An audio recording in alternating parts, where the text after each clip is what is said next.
This is the movie that made me realize that Larry Fessenden is one of my favorite directors. It's also the movie where I realized he is my hear me out, and I have a massive crush on him.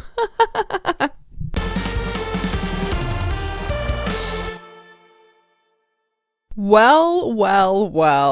Welcome back, ghouls and gals. We meet again. This week, we have some exciting news. We're finally getting a big screen adaptation of one of my favorite books of all time, A Head Full of Ghosts, by Paul Tremblay. This book had me absolutely captivated, and the twist really caught me off guard, and I was really looking forward to this because Rebecca Hall is going to be one of the leads, but so is David Harbour, and honestly, I am really not looking forward to that. I fear he's probably going to be too dramatic in this role, and that's just my opinion, but overall, I feel excited to see the story unfold on the big screen.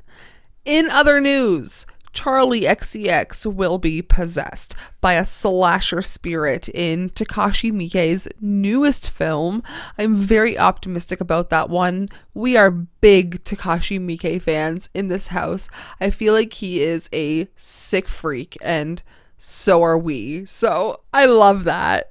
Primate is actually getting a physical media release this spring. I am shocked that that one is getting physical media. Still have not seen it, but I've heard pretty good things about it, and considering it's a January drop, you never know what you're going to get. And finally, we have a trailer for Grace Glowicky's new horror, Dead Lover. Guys, this one is Weird Girl Central. I need you to put it on your radar. There's nothing more that I love than to see a creative couple come together to make a weird film, and this is exactly that with Grace Glowicky and Ben Petrie. They are so whimsical together, and I cannot wait to see this weird theatrical stage play ass movie.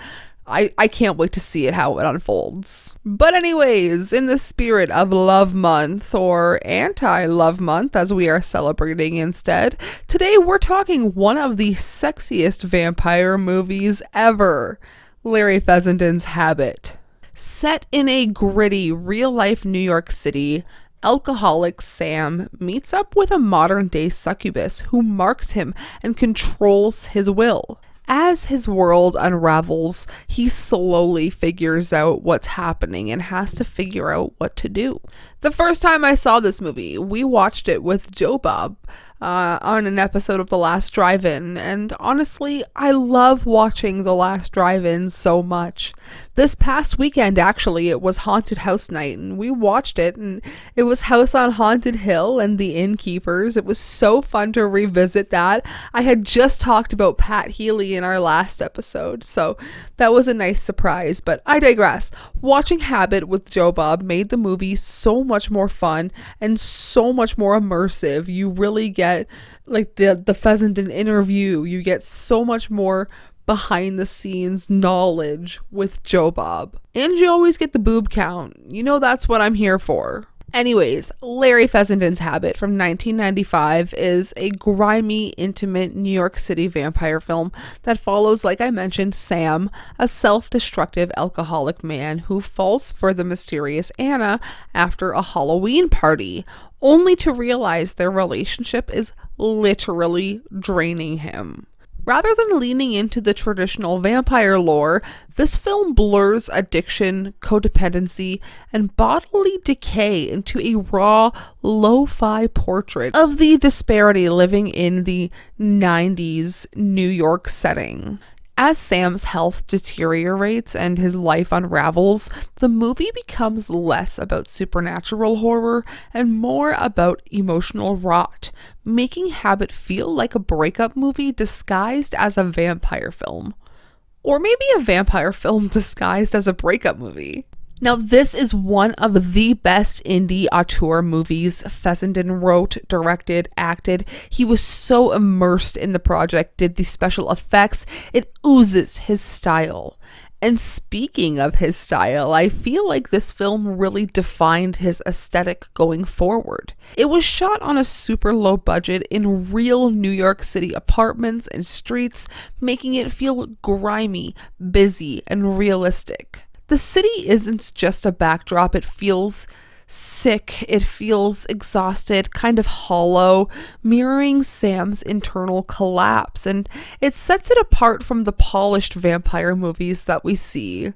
Fessenden was inspired by his own struggles with alcohol and toxic relationships, which directly shaped the film's themes. The realism of the situation makes the vampire angle feel more addiction-based and, like I mentioned, full of codependency rather than glamour and seduction. And the best part about the film is wondering if Anna is real or if what is happening to Sam is just a manifestation of his addiction. The DIY, in-your-face, close-knit storytelling really paved the way for later emotionally raw and homespun horrors, and fans of really bleak indie horror or anti-romance horror and possibly addiction metaphors, I think you'll really enjoy this one. And at the end of it all, it's just about a depressed alcoholic spiraling into nothingness. Not a vampire movie about love, but instead a love story about slow death. This is actually a remake of Larry Fessenden's own short film. From 1982, he made a short titled Habit and ended up remaking it over 10 years later to the full feature. I think it was made in a time where it feels right. The gritty 90s backdrop really accompanies the story and becomes a character in its own right.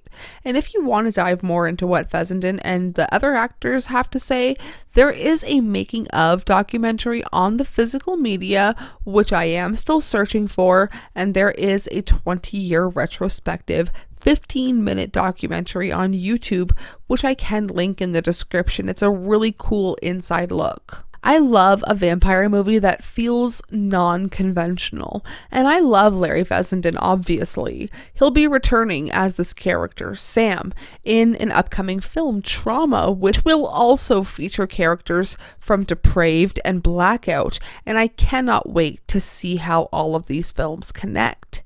If you didn't know, he wrote the game for Until Dawn, and the movie was an absolute disaster for me, unfortunately.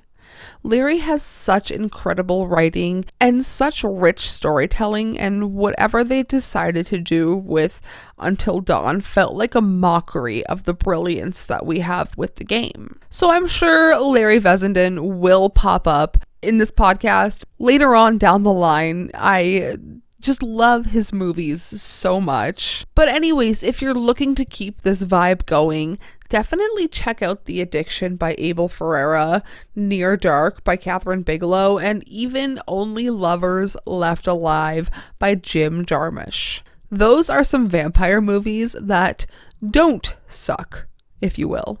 One time someone commented on my horror channel and said that I look like the kind of person who watches Jim Jarmusch films, which I feel like is an interesting insult, because I took that as an insult.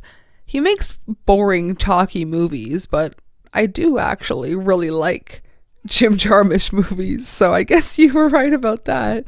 But anyways, thank you so much for being here. The cat is meowing. Thank you so much for listening and for being weird. I'm gonna go feed this cat, and I'll talk to you in the next video. Okay. Jesus, sayonara, suckers.